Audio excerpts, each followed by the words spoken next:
नमस्ते, मैं doctor Parveen, homeopathic consultant YouTube channel पर आपका बहुत बहुत स्वागत करती हूँ और उम्मीद करती हूँ कि आप सभी बहुत ही अच्छे होंगे। आज हम बात करने वाले हैं एक बहुत ही कॉमन प्रॉब्लम की जिसका नाम है sciatica. Sciatica means pain along the sciatic nerve is called sciatica.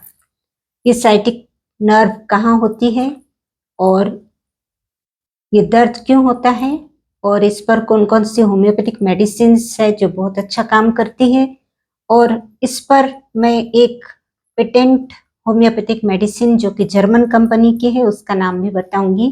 तो उम्मीद करती हूँ कि आप वीडियो को ज़रूर अंत तक देखिए और चैनल पर यदि नए हैं या चैनल को सब्सक्राइब नहीं किया है तो चैनल को भी सब्सक्राइब कर लीजिए।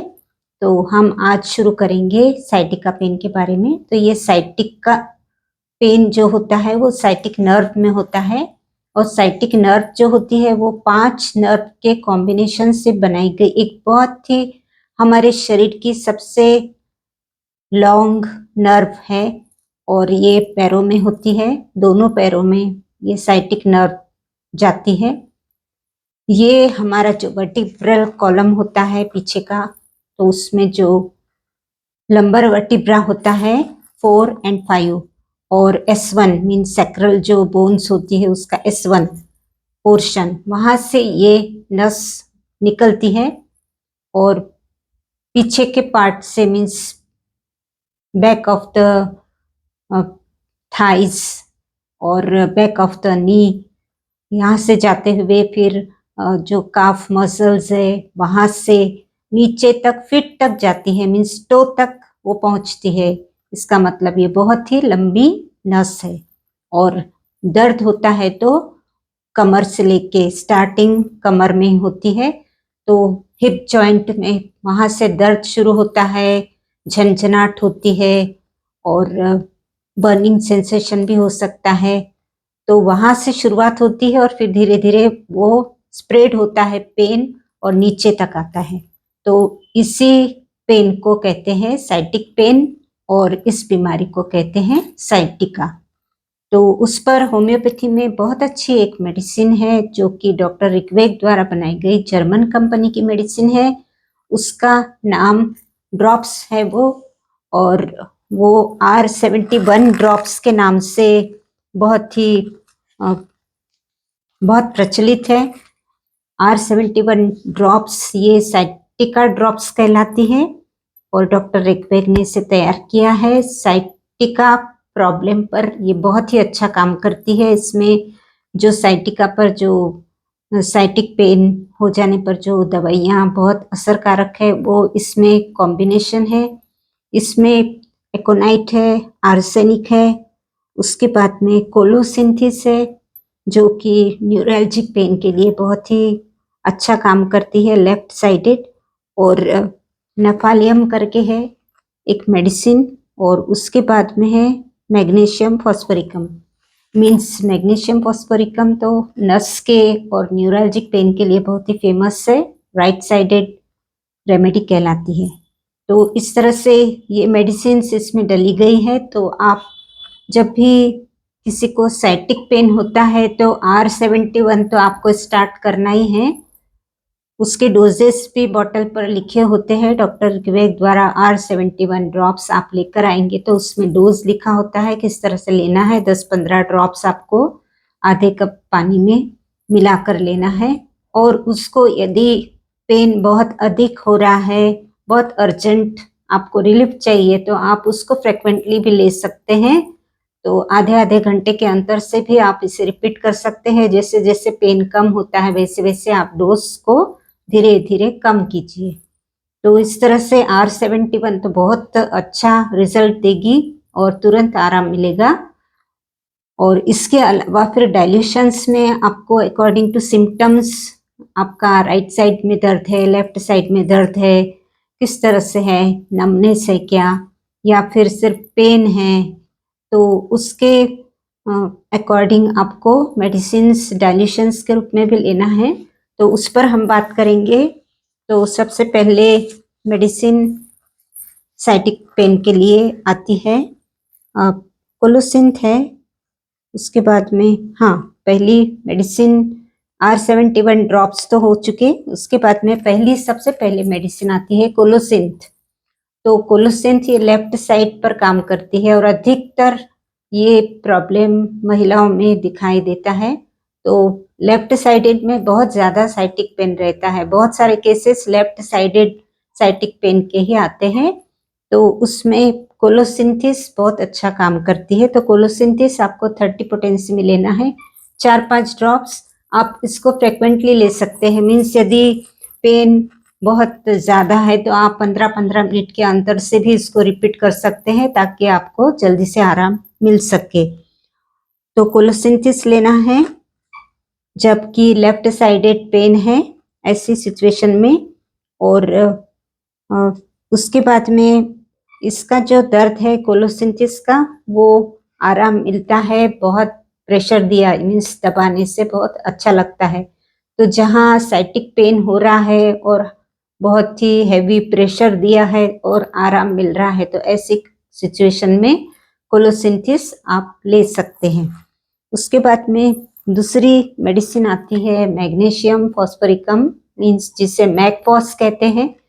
तो मैकफॉस भी आप 30 पोटेंसी में या 6x पोटेंसी की टैबलेट्स आती है, तो कुछ 8-10 टैबलेट आप पानी में मिलाकर, मीन्स वार्म गर्म गुनगुने पानी में मिलाकर उसको 5-5 मिनट के अंतर से भी चम्मच, एक चम्मच ले सकते हैं। तो बिल्कुल इंस्टेंट रिलीफ मिलता है। डिस्मेनोरिया के केसेस में भी मैकफॉस इसी तरह दी जाती है, तो बहुत जल्दी पेट दर्द में आराम मिलता है। तो मैकफॉस, यदि आपको बहुत ज़्यादा दर्द है, तुरंत आराम चाहिए, तो इस तरह से मैकफॉस की जो 6x पोटेंसी की टैबलेट्स आती है रेडीमेड, SPL की भी आप ले सकते हैं। तो उसको थोड़े गुनगुने पानी में डालकर और एक चम्मच 5-5 मिनट के अंतर से आप उसको ले सकते हैं। इसके अलावा यदि आपको 30 पोटेंसी में लेना है तो वैसे भी आप 4-5 ड्रॉप्स डायरेक्ट टंग पर या फिर 1 चम्मच पानी में उसको फ्रिक्वेंटली 15-15 मिनट के अंतर से ले सकते हैं। इसके बाद में आती है तीसरी मेडिसिन रेस्टॉक्स, जो कि पेशेंट बहुत ही रेस्टलेस रहता है। मीन्स पेन हो रहा है पर एक जगह बैठता नहीं, घूमते रहता है इधर से उधर, क्योंकि मोशन से ही उसे आराम मिलता है, मूवमेंट करने से। यदि वो बैठ गया तो दर्द और बढ़ जाता है, तो वो इधर से उधर होते रहता है। मीन्स बहुत रेस्टलेसनेस दिखाई देता है। और ऐसी कंडीशन है अगर, तो रेस्टॉक्स आपको बहुत अधिक फायदा देगी। उसके बाद में चौथी मेडिसिन आती है नेफेलियम। तो नेफेलियम ये R71 में भी हमने देखा, उसमें भी है। तो नेफेलियम जब देना है जबकि काफ मसल्स तक वो पेन गया है, मीन्स कमर से नीचे जो मसल्स होती है, नी जॉइंट के नीचे जो मसल्स होती है उन्हें काफ मसल्स कहते हैं। तो वहां तक दर्द हो रहा है, काफ मसल्स में बहुत अधिक दर्द हो रहा है, तो ऐसी कंडीशन में नेफेलियम देना है जहां पर बहुत अधिक पेन है और नमनेस भी हो रहा है, नमनेस की भी फीलिंग आ रही है। तो इस तरह से नेफेलियम भी बहुत अच्छा काम करती है। उसको भी आप 30 पोटेंसी में स्टार्ट कर सकते हैं। उसके बाद में एक मेडिसिन है जो कि बहुत ज़्यादा प्रचलित नहीं है, लेकिन उसका नाम है कोटिलेडॉन। कोटिलेडॉन बहुत कम सुना होगा ये नाम। तो कोटिलेडॉन ये साइटिक पेन के लिए बहुत फायदेमंद है, जबकि बहुत ही सेंसिटिविटी, ओवर सेंसिटिविटी रहती है। मीन्स नमनेस नहीं रहता, लेकिन इतनी ज़्यादा सेंसिटिविटी रहती है कि पेशेंट हाथ ही नहीं लगाने देता किसी को और खुद भी हाथ नहीं लगाता, एकदम सेंसिटिव एरिया हो जाती है वो। तो ऐसी कंडीशन में कोटिलेडॉन काम करती है। अब उसके बाद में आती है मेडिसिन, सारी हो गई है। अभी मैकफॉस भी दे सकते हैं आप। और यदि इंजरी होती है, यदि इंजरी के बाद यानी गिरने के बाद में आपको साइटिक पेन शुरू हो गया है, तो उसमें अर्निका तो ले ही सकते हैं। नस पर काम करने वाली हाइपेरिकम ले सकते हैं, रूटा भी ले सकते हैं। तो या फिर ये तीनों मेडिसिन एक साथ भी ले सकते हैं मिक्स करके, जैसे कि हाइपेरिकम, अर्निका और रूटा। ये तीनों मेडिसिन के कॉम्बिनेशन से भी आपको आराम मिल सकता है जहां इंजरी से आपको साइटिक पेन हो रहा है। तो इस तरह से ये सारी मेडिसिन अकॉर्डिंग टू सिम्टम्स लेना है। और उसके बाद में एक ज़रूरी है कि एक्सरसाइज करना बहुत ज़रूरी है।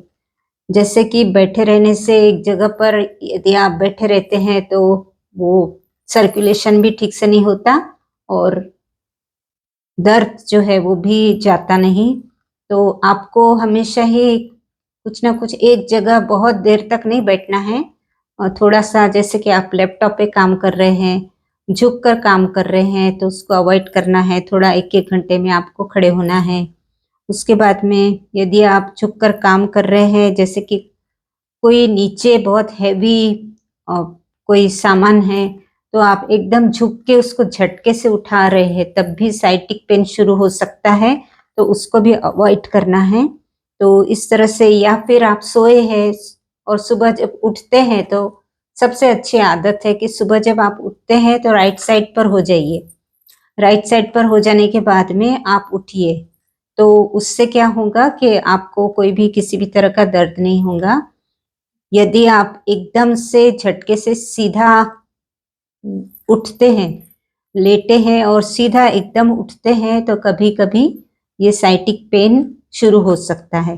तो ऐसी चीज़ों को अवॉइड करना है। और एक्सरसाइज में अगर बहुत ज़्यादा हेवी एक्सरसाइजेस नहीं करनी है, लेकिन थोड़ा-थोड़ा वॉक करना बहुत ज़रूरी है ताकि ये साइटिक नर्व जो है वो फ्री रह सके, मीन्स उस पर प्रेशर भी नहीं आना चाहिए, वो दबना भी नहीं चाहिए औ और दर्द भी नहीं होना चाहिए। तो उसके लिए वो फ्री रह सके और सर्कुलेशन भी ठीक से हो सके, इसके लिए आपको पैरों को चलाना ही है, थोड़ा-थोड़ा वॉक करते रहना है। तो इससे आपका जो साइटिक पेन है वो भी जाता रहेगा। तो इस तरह से, और आपके खान-पान में भी आपको ध्यान रखना है। तो अपनी सेहत अपने हाथ में होती है बहुत काफ़ी हद तक। तो ऐसी चीज़ों को ध्यान रखते हुए फिर दवाई की ज़रूरत है तो आपको दवाई लेना है। तो इस तरह से ये साइटिका जो है वो बहुत अधिक सुनने में आता है अभी तो, और जिसको उसको साइटिक पेन होते रहता है। और ये बहुत ही कॉमन प्रॉब्लम हो गई है।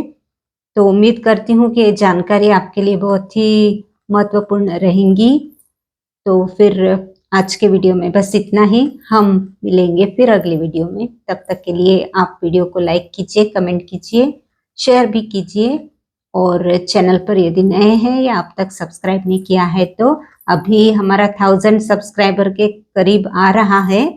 जो सब्सक्राइबर्स हो चुके हैं तो 987 तक आ गए हैं। अभी बस 10-15 सब्सक्राइबर और चाहिए तो 1000 का जो क्राइटेरिया है वो तो हो जाएगा। लेकिन जो वॉच टाइम है, वॉच टाइम अभी उसको काफ़ी टाइम है, और 2000 तक ही गया है वॉच टाइम, तो उसको अभी बहुत देर लगेगी। तो मैं इसलिए कहती हूँ कि आप मेरा वीडियो भी पूरा देखिए ताकि मुझे वॉच टाइम भी मिल सके। तो आपके सहयोग से फिर थोड़ा-सा चैनल भी आगे बढ़ते रहेगा और मुझे भी हौसला मिलता रहेगा। तो उम्मीद करती हूँ कि अ, आप वीडियो को अंत तक ज़रूर देखेंगे। तो मिलते हैं फिर। धन्यवाद।